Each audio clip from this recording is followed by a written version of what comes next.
My name is Victor Furman. Some call me The Voice.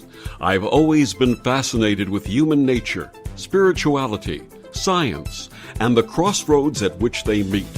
Join me now and we will explore these topics and so much more with fascinating guests, authors, and experts who will guide us to Destination Unlimited.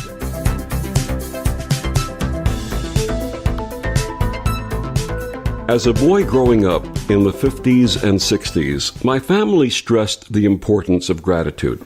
My siblings and I were taught to be truly thankful for everything in our lives. My father took ill when we were very young, and we did not have an easy life, but our gratitude for what we did have diminished any sense of lack or want. That same gratitude was shared by virtually everyone around us at that time. In today's stress-filled and divided world, gratitude seems to be put aside and in some instances forgotten.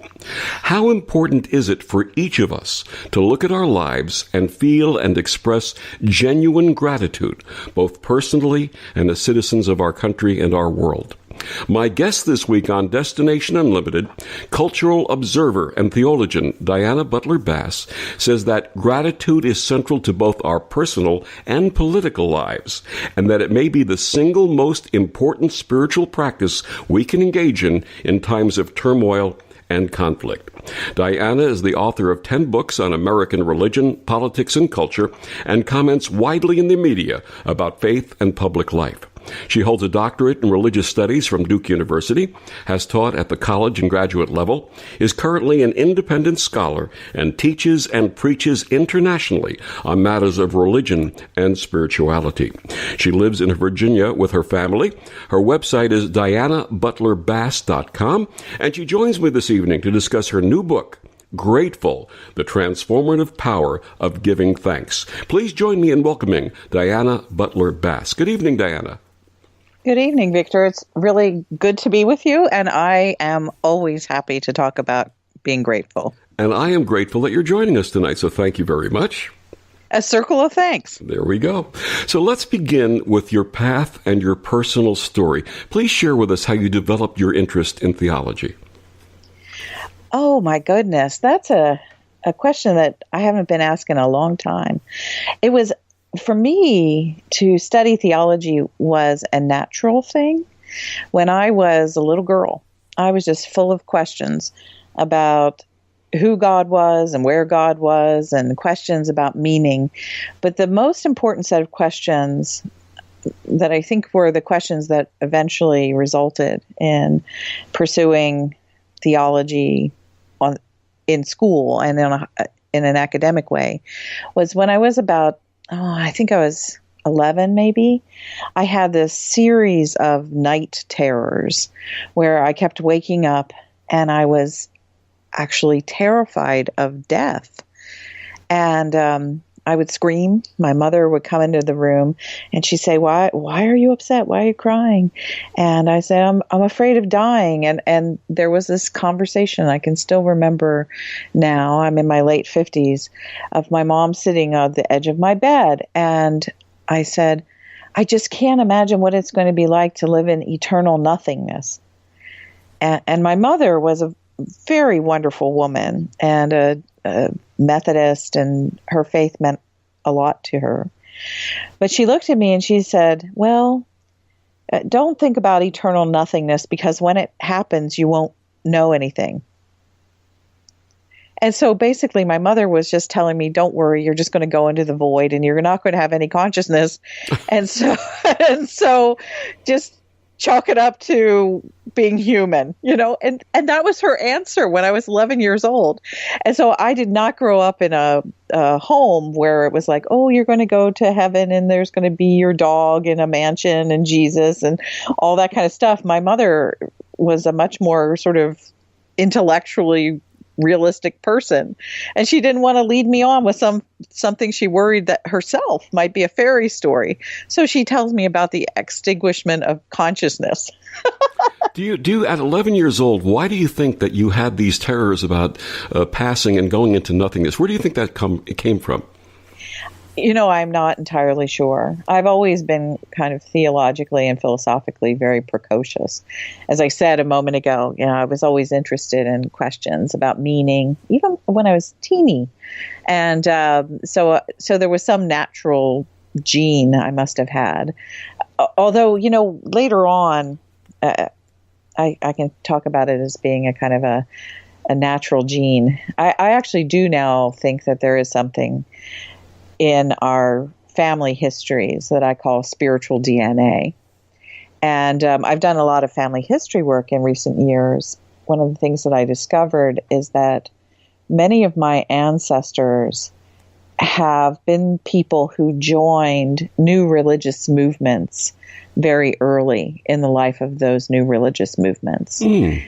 Yeah, it was a fascinating thing to discover. But, I thought my maiden name was actually Hochstedt.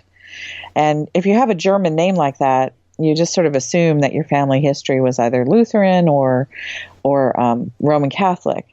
And yet, when I did the family history, I discovered, I also took DNA tests, that the German part of my family is very small. Instead, the major part of my DNA comes from British Islands and especially the north of Scotland. And as I delved into that, I discovered that the first person in my family's line who came to the New World was a fellow from a little tiny village in Scotland. And part of the reason he left is he had become a Quaker. And the year was 1650 something. He was born in 1652, and so he came before he was 20 to Maryland as a Quaker. And so that means he was a first generation Quaker. And so I found that out, and I went, oh my gosh, that explains so much about my own impulses towards things that are actually very powerful in Quaker tradition. The belief in an inner light, the passion for justice, seeing all people as being fully equal in and through God. So they were Quakers, and then about 100 years later, they became Methodists, and that was another new religious movement at the time. And then about 150 years later, they became Pentecostals. So this is just something my family does, apparently, is that they ask, that they ask questions. They don't accept sort of standard brand institutional answers. They apparently don't really like belonging to conventional institutions. And when something wanders by that presents a vision of God that is compelling and about experience and has some sort of sound to it that is new and opens the universe up to them with hope and joy, they appear to respond. That's wonderful. So you had that experience when you were a child, and then what led to your pursuit of the degree in theology? Well, I just went through school, and I really always enjoyed history, and I also enjoyed studying cultures and cultural change. So in high school, I took a lot of classes in social sciences and a lot of classes in history. Got to college, I majored in history and religious studies. And by that point in time, I was seriously thinking that I wanted to do higher level academic work and maybe even teach in religious studies. And so that's the path that opened for me. And I spent the first 14 years of my professional life after I got a PhD in religion, teaching, and as a college professor, mostly undergraduates. And that was a great and amazing period of time in my life. I discovered if you can teach 18-year-olds theology and history of religion, especially the history of Christianity, and that they like it or they're interested in it, you could probably teach anybody just about anything. There you go. That's the truth. And did you ever have a calling or a desire for ordination and becoming clergy? I have not, which is an interesting piece of my own experience. I grew up at a time when there weren't very few women ministers, so I didn't have that as an example that was available to me. But it became an example as I was a young woman, and more of the denominations were opening up those pathways to women. So it was there as a possibility, but I just never felt the real profound calling to the pastoral aspects of that. Sitting with people in hospital, or marrying and burying, as my classmates always used to say. And I don't really, I love beautiful liturgy, but I don't really like leading liturgy. And so if you don't like liturgy, you don't want to marry people, you don't want to do funerals, you're probably not called to be a pastor. By the same token, one need not be ordained, though, to bring messages to people and to minister to them, right? That's correct. And I preach all the time. And I do, despite the fact that leading liturgy makes me a little nervous, I certainly have done that in recent years. And I offer extemporaneous prayers, and I pray formal prayers, and I've certainly been involved in different kinds of public acts of spiritual healing and like laying on of hands and things like that. So I in a sense, I think that any of your listeners who may have grown up in Protestant tradition would certainly recognize that a deep part of Protestantism is this idea of the priesthood of all believers. And that is that every human being is essentially a priest. And I feel like I have a deep calling to that. So I don't need to have a collar, and I don't feel like I need the formal piece of paper that says that I can do certain things within the context of a denomination. But to claim that human priesthood as the proclamation of truly good news, and participating in the constant creation of the world and the healing of the world, that's the priesthood that I'm part of. Preaching from the pulpit of life. My guest, Diana Butler Bass. She's the author of the new book, Grateful, and we'll be back with more of Diana after these words on the OMTimes Radio Network.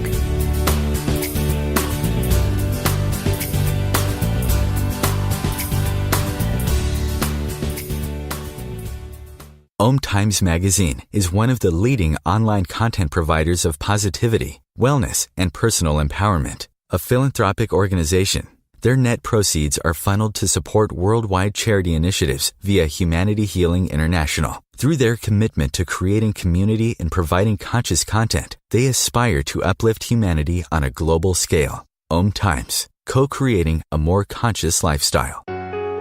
Circle of Hearts Radio is a sanctuary on the airwaves. Join me, Grandmother Elia, in the circle on Sunday, 2 p.m. Eastern, as I share information to both enlighten and nourish your soul. The average time a resume spends on an HR manager's desk is 7 seconds, and most of them are tossed aside. Now imagine if one of those resumes belonged to Yasmin, who was living in a shelter, juggling 3 jobs. I had to be resilient. That's something that you can't teach. We rely so much on a resume, yet it could never tell the full story of someone who had to be independent and take initiative. And that's how I handle every project I get. Discover new ways to develop great talent at gradsoflife.org. Brought to you by Grads of Life and the Ad Council. When it comes to parenting, there are no perfect answers. But that's okay, because you don't have to be perfect to be a perfect parent. Teens in foster care will love you just the same. For more information on adoption, visit adoptuskids.org. A message from the U.S. Department of Health and Human Services, Adopt U.S. Kids, and the Ad Council.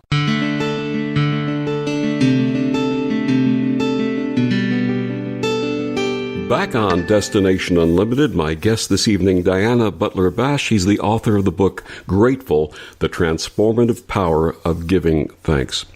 So, Diana, your last book from 2015, Grounded, Finding God in the World, A Spiritual Revolution, came in a time when there appeared to be a decline in traditional religion, but you countered that by saying it really was a change in how people were experiencing God. What did you find? I have been fascinated in the last decade and a half by the statistics that show how people are leaving behind conventional forms of faith. And in some ways, that's not terribly unusual in American history. And I even just told a story about my own family being very willing to cast away institutional religion and pursue new kinds of religious movements. But the thing that's really different right now is that as people leave conventional kinds of organizations of religious life and conventional traditional formulations, is they're not necessarily going to anywhere new. Instead, people are describing themselves as spiritual but not religious or unaffiliated. So they're not leaving one thing to join something else. They're just leaving. And if a lot of people who I work with, and I do work with an enormous number of people who are religious leaders, that they are actually in charge of denominations. And they're very upset, at these kinds of trends, and they generally see them as a threat.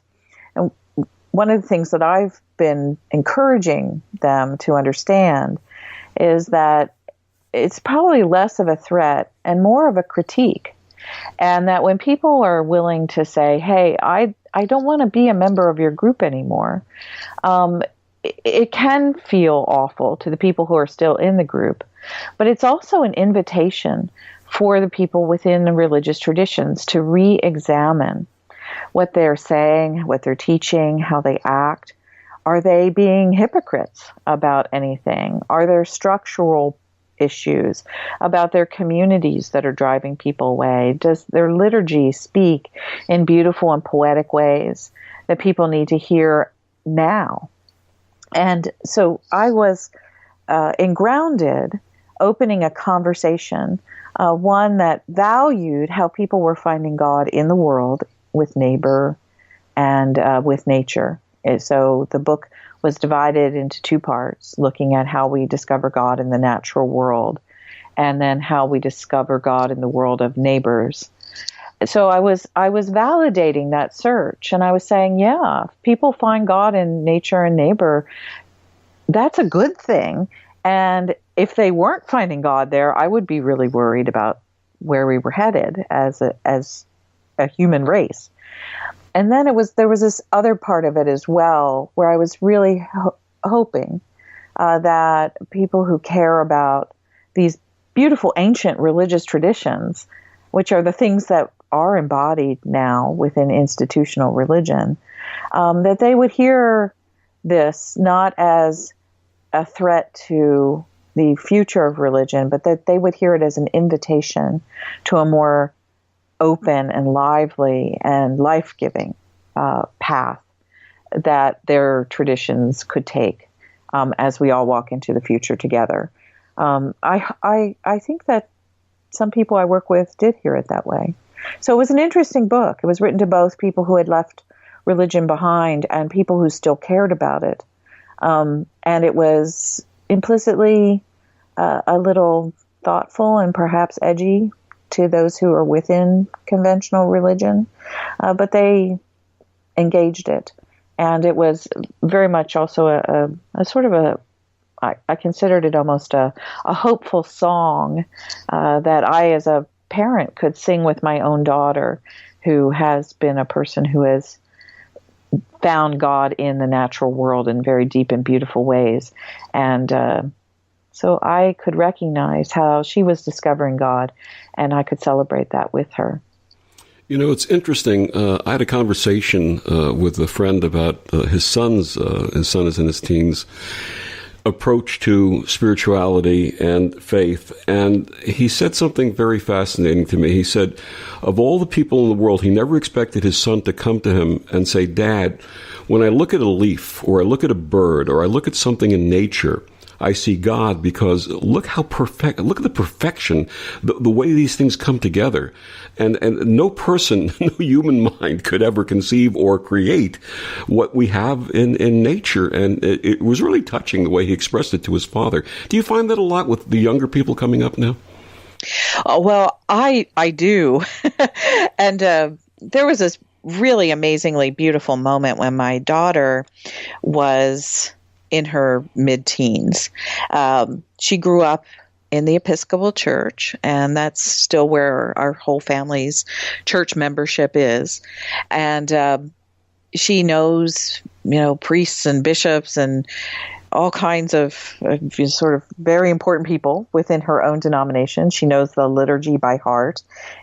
These were the religious words that shaped her whole formation of her childhood and her teenage years. She was confirmed in the Episcopal Church, and she chose to do that. So she gets to be, after confirmation, she's probably about 14 or 15 years old, and she started fighting with me about going to church. And I thought, oh no, I never wanted to have this argument with my own kid. All of my friends have been through this, and I thought I was going to avoid it because she seemed to really enjoy church. So finally, I said, okay, I don't want to have a fight about this. Instead, I asked her the question. I said, honey, what is it that makes you not want to go to church? Because you always liked church. And she said, well, Mom, the worship doesn't really mean much to me. And I said, really? Even though you grew up on it? And she said, yeah, I just don't really find God there. And I thought, okay, I'm not going to lecture her. This is the mom with the PhD in religion who's thinking, don't lecture your kid, because I could tell her 1,000 ways that she could find God in the liturgy. But instead, I resisted the temptation to lecture, and I asked her the question. I said, well, where do you find God?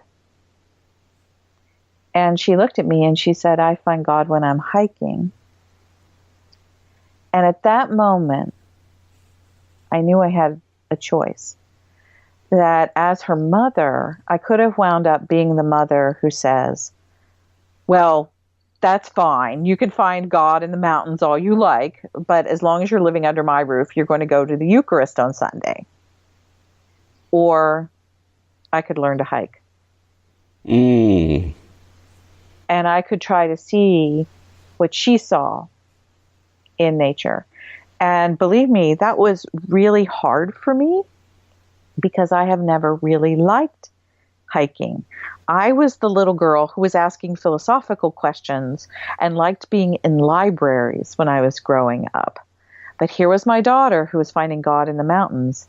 And I thought, oh my gosh, I'm going to have to learn how to hike. And that means I'm going to have to forget about the snakes and the bears and the fact that I hate bugs and I don't like walking when it's raining outside and all of that. And so I learned how to hike. And every other year, my family goes on a hiking trip to Wyoming, out to the Wind River Range.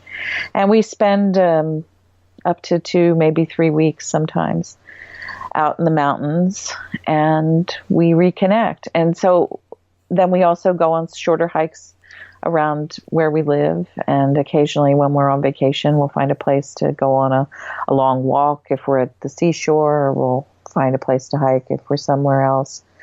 So my daughter opened my eyes to how people her age are finding God in the natural world. And that really became one of the sources of inspiration for the book Grounded.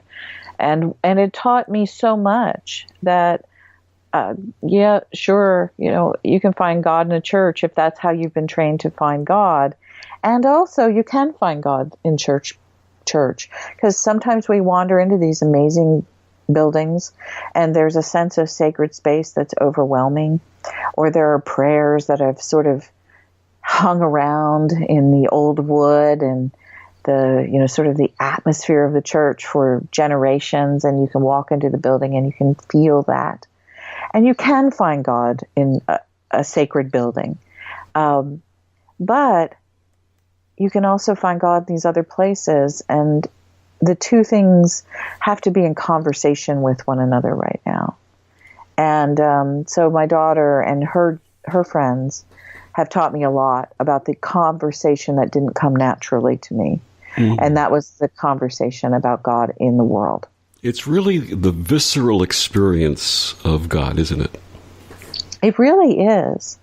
And if we open our eyes, and we have that sort of, a friend of mine is always talking about how we have to have soft eyes that the wide periphery of seeing. So we see towards the edges and see towards the horizons that aren't natural to us. If we have that capacity to live with our eyes open in that way, I do believe that the sacred, that God, can be seen, discovered, felt, and experienced in surprising ways, and that reality, the reality of that experience, should shape our characters, should shape the way we practice faith, should shape the way we treat others, and certainly can and should shape the way we engage in justice in the world. Absolutely. My guest this evening, Diana Butler Bass. She's the author of Grateful, The Transformative Power of Giving Thanks. So we're going to get into the book in the next segment. Diana, please tell our listeners where they can get the book and find out more about you and your work. Grateful and Grounded, both, are available on Amazon and through Barnes & Noble.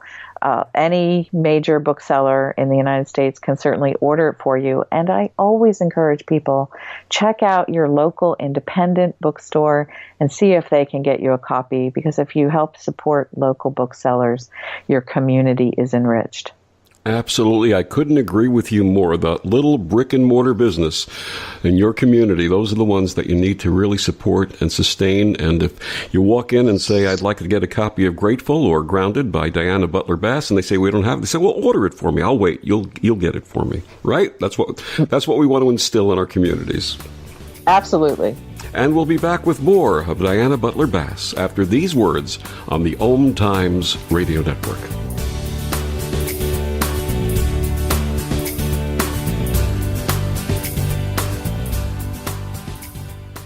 This is OTR-FM, part of the IOM Radio Network. Humanity Healing International is a small nonprofit with a big dream. Since 2007, HHI has been working tirelessly to bring help to communities with little or no hope. Our projects are not broad mandates, nor are they overnight solutions, but they bring the reassurance that no one is alone and that someone cares. To learn more, please visit humanityhealing.org. Humanity Healing is where your heart is. Hi, this is Sylvia Henderson, intuitive life coach and energy healer. Are you ready to elevate and rise way above your normal? Be sure to listen to my show, Intuitive Transformations, on OMTimes Radio, Sunday evenings at 9 p.m. Eastern. Get the inspiration you need to transform your life.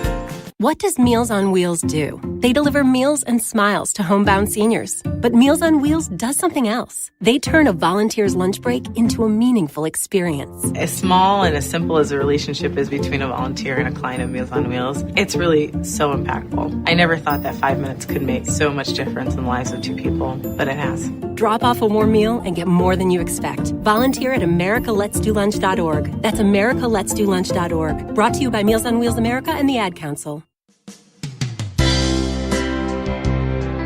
This is Terry Van Horn, and I want to invite you to join me for my weekly radio show, Healing Light, on OMTimes Radio every Wednesday at 6 p.m. Eastern Standard Time.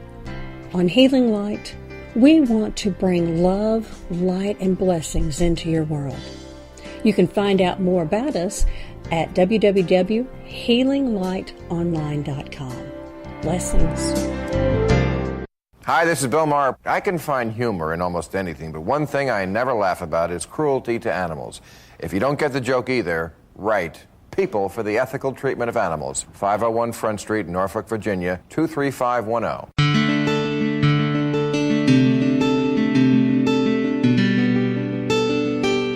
Back on Destination Unlimited, my guest this evening, Diana Butler Bass. She's the author of Grateful, The Transformative Power of Giving Thanks. Diana, you open Grateful with the story about receiving a thank you note for a thank you note that left you not knowing if you should respond with another note back. You know, it reminds me of that old thing, I'm thanking me for thanking you for thanking me for thanking you ad nauseum. What did you end up doing? Oh, I ended up sort of just befuddled and not saying anything else. So I did not write the thank you note for the thank you note that I'd gotten as a thank you note. I thought, okay, the chain just has to stop here. And so I remember, as I write in the book, literally tossing the thank you note on a pile of papers and thinking, okay, this is so confusing. How can we really be grateful? And so it was something I've never forgotten, and I always thought was a little funny, but this book gave me a chance to explore the kinds of conundrums we get into by not understanding what it means to live a truly thankful life. Now, you honestly share that gratitude had been a struggle for you. How so? The first chapter of the book, although the title changed in the final copy, the first chapter is now called Confession, No Thanks. The very first version of that chapter was called Confessions of an Ingrate. And I just wasn't ever very good at doing the things that my parents expected me to do in order to be grateful. You mentioned at the beginning that you grew up in a time where your parents insisted, on being kind and expressing that kind of gratitude to other people. And so did my parents. If somebody holds a door open for you, you say thank you. If a teacher has gone out of his or her way for you, you take them a small gift. If you get a present from your grandparents, you write a thank you note. And so my parents were mannered people, and they taught me to do all those things, and I just was bad at it. I just would forget. And so my mom and I wound up having arguments about, have you written that thank you note to your grandparents? No, Mom, I don't know what to write. And she'd say, here, sit down, write. And she would put a piece of paper in front of me with a pen, and I would draw a blank. Maybe that was my first experience of writer's block. When I would just look at that paper and I would say, dear Mimi, that was my grandmother's name, dear Mimi and grandfather, thank you. And then I'd look at my mom and I'd say, what else am I supposed to write? And she'd say, write what's on your heart. And I said, well, I just did. And so we would get in these little quarrels. And I got to a point where I just thought, this is hopeless. And I think my mom thought I was hopeless too, because what she wound up doing was Christmas. I was either 14 or 15 years old. I, went to the tree and I was opening my presents, and there was a hardback book. Ooh, I could tell, because it's hard to hide one of those when you've wrapped it. And so I pick up this book. I'm all excited. What kind of great novel is my mom giving me, or a book of poetry or whatever. I rip the paper off, and lo and behold, it's Miss Manners. And not only was it Miss Manners, but my mom had put a bookmark in the chapter that said how to write thank you notes. And I've often thought it was the most passive-aggressive present I ever got, but really it wasn't passive at all. It was completely aggressive. My mom was just saying, do this. So I kind of gave up. I didn't do it the way my mom wanted me to do it. And so I thought, well, maybe I just am no good at this. And so in the book, I talk about how I had sort of, by the time I was a late teenager, early young adult, I sort of had consigned myself to the life of being a gratitude klutz. Now, I know you made many attempts to bring gratitude into your life and that of your family. Why do you think it was so important for you to get that? Well, eventually, there were a couple of things that prompted me to go back and explore this as a practice. One of them was the thing I was just talking about when I wrote the book Grounded. To write a book about finding God in nature and neighbor leaves open a really interesting question. If God is here with us in the world, then what's next? What are the sort of spiritual practices that frame up that experience? Mm-hmm. And so I was thinking about that, and I kept running into, I've always thought that practices of hospitality were extraordinarily important, practices of doing justice, that those are very important. But I kept running into this idea of practicing gratitude. It just showed up in the peripheral vision of me looking at God in the world.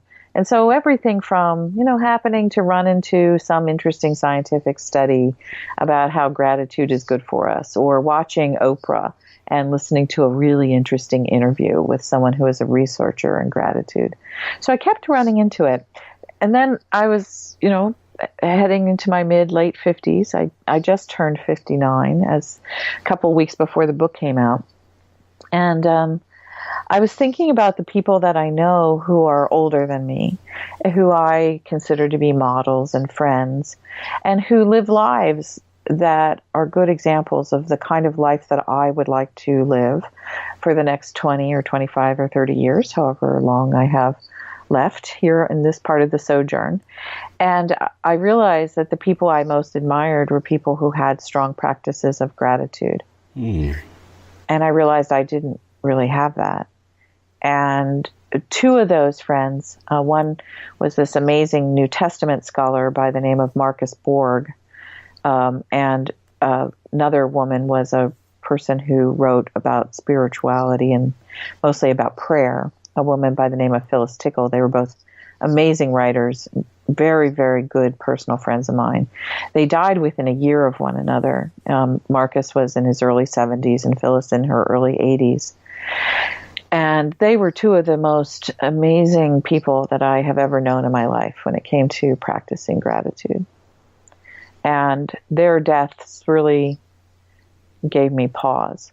And I thought, okay, they're speaking to me out of their lives, and now from having gone ahead, that this is something I need to explore. So I went back and I started thinking about how being grounded and being grateful are deeply connected to one another, and that the work that I had done on creating a theology around a vision of a grounded life, around an ecologically rich vision of the world and the Spirit of God in the world with us, that it was literally an invitation into stopping my excuses about gratitude.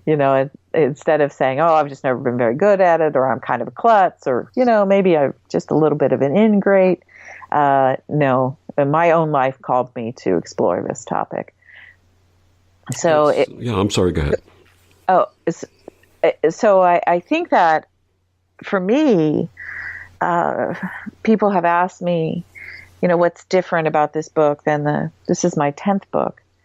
And I said, I looked back at what I have written over the last 17 or 18 years, and I realized that almost every other book I wrote was a book where I was trying to help other people live well in the world. Mm-hmm. And this book is the first book that I've ever written that wasn't about helping somebody else, but it was about helping myself. Wow. Light bulb time, right? Aha moment. Yeah, it really was powerful when I got to that place.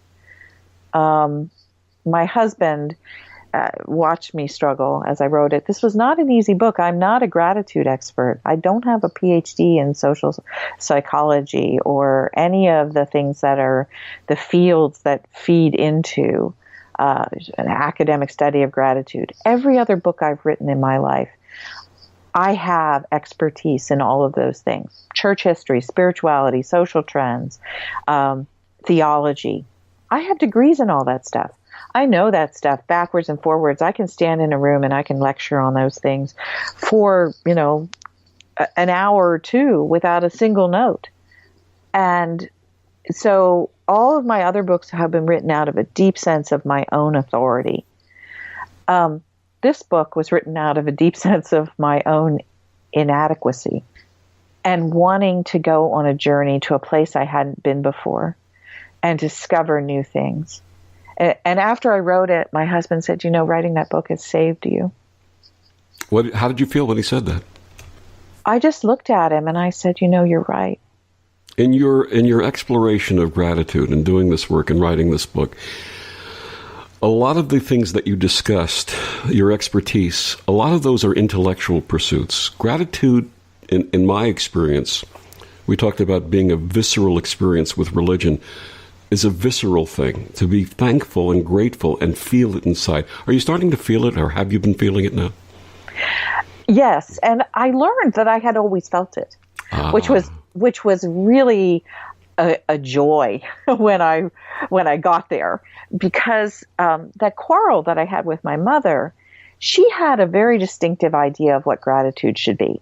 And for her, gratitude was this expression of appreciation, whereby if you received a gift, you acknowledged that to another human being. And that had a formal structure for my mother. And so my mother, really, if you would have asked her what is gratitude, she would have said, it's returning thanks for a gift that you have been given. And she, like I said, she had this idea that you gave a gift back, you made sure your appreciation was expressed, you said public thank you to whoever gave you the gift, and you wrote a thank you note. Those things were for her gratitude. All along, what I did not realize is I was having the reason I couldn't put down what I was feeling on paper to write a thank you note to my grandparents is that I felt so deeply moved by their presence that I didn't have words to put around my feelings. You had the struggle of trying to intellectualize something that you were feeling inside. Yeah, and I was trying to ritualize something that I felt, by the ritual of the thank you note. And the words seemed so deeply inadequate. I mean, I loved my grandparents, and especially my grandmother, who I write about in the book, my grandmother loved giving presents. And she gave the most glorious presents. I didn't care when I was a little kid about Santa Claus coming. I cared about my grandmother showing up on Christmas Eve. Because my grandmother would come with an entire car full of the most thoughtful, beautiful, amazing, perfectly wrapped presents that could ever be imagined by a little girl. I was in awe of my grandmother in that way. My guest, Diana Butler Bass, she's the author of Grateful, The Transformative Power of Giving Thanks, and we'll be back with more of Diana after these words on the OMTimes Radio Network.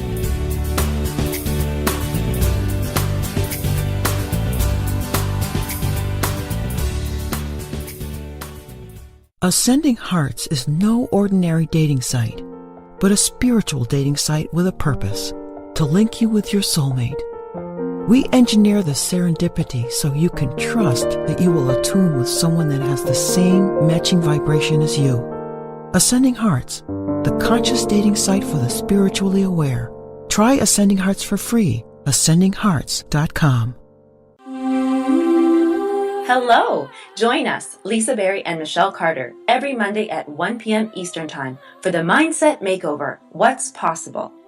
Get ready to become present, clear, and unstuck, and start living fully, led by your heart. While you listen and feel this transformation through vibration of word, sound, and song, you'll open up to what's possible and experience your shift. To buy your home, you became a house hunting ace, learned about loans, scoured neighborhoods, and asked the right questions. Now you're queen of your castle. If you manage that, you can get your retirement plan on track. Visiting aceyourretirement.org can help. With 401k tips and smart saving strategies, you will feel empowered to own your retirement like you own your home. Go to aceyourretirement.org. Because when it comes to clearing financial hurdles, you're an ace. Brought to you by AARP and the Ad Council. Join parents and experts at Understood.org, a free online resource about learning and attention issues designed to help you help your child thrive in school and in life. Understood.org, because understanding is everything. Brought to you by Understood.org and the Ad Council.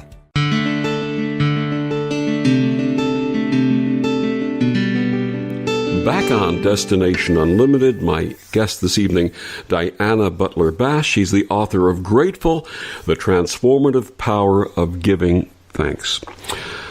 Diana, you talk about what you call the gratitude gap, that perhaps there's a gap between what we say publicly in surveys about gratitude and how we personally feel. What did you find?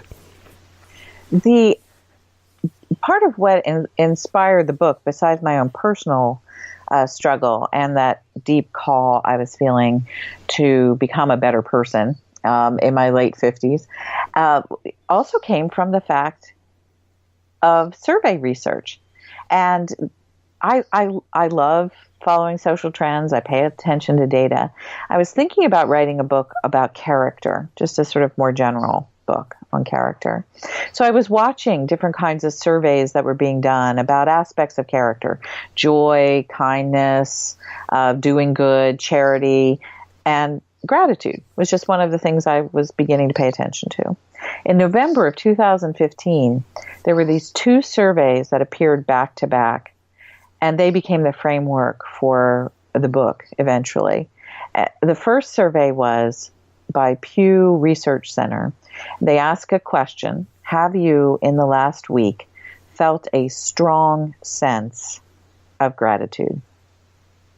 And the answer was 78% of Americans said they had. And I looked at that survey and my eyes nearly popped out of my head, because 8 out of 10 Americans say they felt strongly grateful. And I knew just enough about gratitude to know that was an extraordinarily high number. And it made me sort of stop and wonder, because everybody says gratitude is good for us and makes us better people, makes us happier, healthier, all that kind of stuff. And I really began to wonder, if 8 out of 10 of us feel strongly grateful, shouldn't Americans be a lot happier and less stressed than we are? So I thought there was something kind of a little strange about the number. And then just a few days later, a second survey came out. And this one was by a group called Public Religion Research. And it was not a survey on gratitude, but instead it was on the emotional complexity of the American electorate going into the 2016 election. So both surveys, late 2015, 3 days apart in their release. And the Public Religion Research survey said that Americans were angrier, less hopeful, and more divided than ever. And so those two surveys literally sat on my desk together. And I looked at one. 8 out of 10 people say that they feel deeply grateful. And I knew that gratitude was supposed to make us better people, happier, less depressed, less stressed, healthier, all those things. And yet this other survey was the survey where in the high 60s and low 70s, people were confessing to that organization that they were angry, depressed, not hopeful, and they didn't trust their neighbors. And so I thought, well, how can these two things exist side by side? And that's what I call in the book the gratitude gap. And what I argue in the book is that we haven't really grasped the full depth and the multidimensional reality of gratitude. So that when a survey taker asks us, have you felt grateful? We might say, oh yeah, somebody held the door for me, or somebody was nice for me, or somebody loaned me $5 so I could get lunch when I left my wallet at home, or whatever, so yeah, sure, I felt grateful. That we usually have assigned gratefulness to some sort of sense of material reward or benefit. And oftentimes we've privatized it very deeply. It's just a feeling that I had for some sort of random act. But that we have not really let gratitude be what it should be. And that is, it's a deeply robust set of both feelings and actions. It is feelings. I was right about that when I was a little girl. It is feelings, but it's also our actions in response to those feelings. So my mother was right to try to help me put rituals and words around those feelings. And that it should never be just private, but that it also needs to express itself in community. And so gratitude is both a personal thing and it's also a public response. And so I try to bring readers, I don't try to bring readers, I actually bring readers. I brought myself to a place of understanding the multidimensionality and the power of gratitude as I walked into that gap that I saw between those two surveys. And in that multidimensionality, I think there is such incredible wisdom and deep personal power for living a life of meaning right now in these difficult circumstances in which we find ourselves. That gratitude really can overcome fear and hopelessness and anger and division if we let it. There are many psychological studies that show that gratitude can impact our lives in very profound ways. Some say that it actually changes the brain chemistry, and that practicing gratitude can have a lasting impact on not just changing people's attitudes, but also enhancing mental health and even helping people to overcome such things as addictions. What are your thoughts on that? Well, I loved that body of literature. Again, these are things I was not an expert on, and I learned how to read medical literature and psychological studies as I was doing this work, and it was so exciting because of that neuroscience piece. Fear and these very primal things that we carry around as human beings that come from the most ancient part of our brains, the amygdala, the reptilian part of our brain. It's deep in the back of our heads.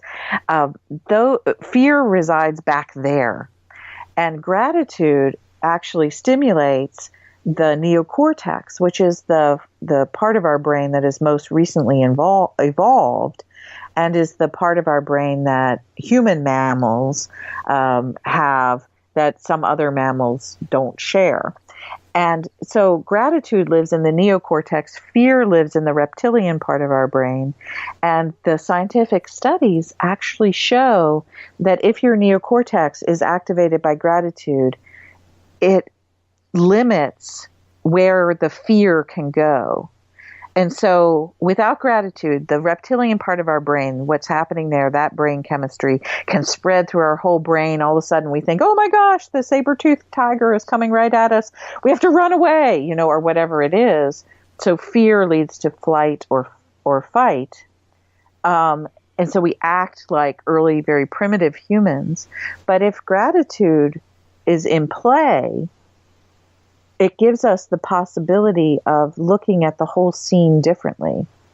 And so when something comes toward us, we don't respond initially with fear, but there's literally a screen that has been put between the reptilian part of our brain and this sort of higher functioning part of our brain, where we can say, okay, what's really going on here? Is this something I need to be afraid of? Oh, no, this person is trying to help me. Or this person isn't coming at me with a gun. This person is coming at me with a gift. Mm-hmm. And so it slows down our reactions, gives us the chance to reflect, pause, consider, see more widely, and then act in a more gracious and open way to what might otherwise be an initial instinct of fear. And so that is what changes our brain chemistry, is that capacity to function out of the neocortex and to live more truly humanly, as it were, with one another, and not simply responding out of fear, out of protectiveness, out of the more primal emotions that we needed many centuries ago. Do you think that's one of the benefits of a practice of gratitude, that it really becomes not just about me, but about we? Yes, it's absolutely one of the strengths of it. And the more we practice living in that part of our brain, the more we're strengthening that part of our brain. And so practice literally makes our brain chemistry different. And so fear recedes. It doesn't mean that if you're a grateful person or if you have a good gratitude practice that you're never going to be afraid. We're human beings. We are going to be afraid. But it means we process fear differently. And that gives us the potential of not just moving out of the worst impulses of human nature, but being afraid, accepting that, and then being able to move on and make choices. And so practice strengthens that capacity to live better. My wife and I had the privilege of seeing, we rarely get out to a movie, but we saw a rom-com last week. It's a new movie called All I Wish. And in the movie, there's a character named Darla.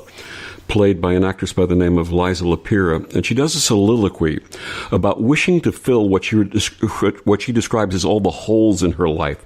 And she goes on to say that instead of wishing that these blanks or empty spaces be filled, she starts expressing gratitude for them. And as she does, she realizes that all she wished for was already there.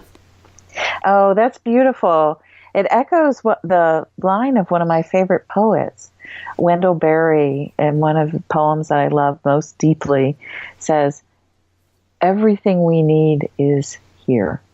And that line has almost become holy scripture to me, because that's what gratitude ultimately leads you to, is the idea and the reality that we live in a universe that is uniquely and beautifully gifted, that it is truly a universe of abundance, and that we are surrounded by everything we need to live with love and compassion with one another. It doesn't deny the reality of suffering, and there's a lot in my book about suffering, but it reframes suffering into a universe of abundance and love. And that's a reframing we desperately need.